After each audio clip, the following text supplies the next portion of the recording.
আমি অবাক হয়ে গেলাম, এই ছেলেটাকে মারতে মারতে এত মারেছে, পুরোটা দেহ শুধুমাত্র মেরেছে, পিটাইতে পিটাইতে পিটাইতে দেহের এমন কোন জায়গা নাই যে পিটাই নাই। তোফাজ্জল উন্মাদ পাগল, এমন ভাবে তাকে আঘাত করা হয়েছে।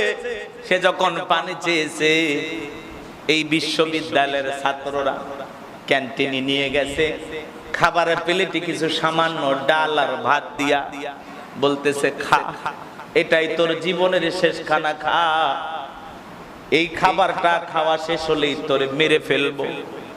মৃত্যুর ভয়ে তোফাজ্জল নামের উন্মাদ সেই ছেলেটা এক দুই লোকমা করে খাবার তুলতেছে আর পাগল পারা হয়ে যাচ্ছে।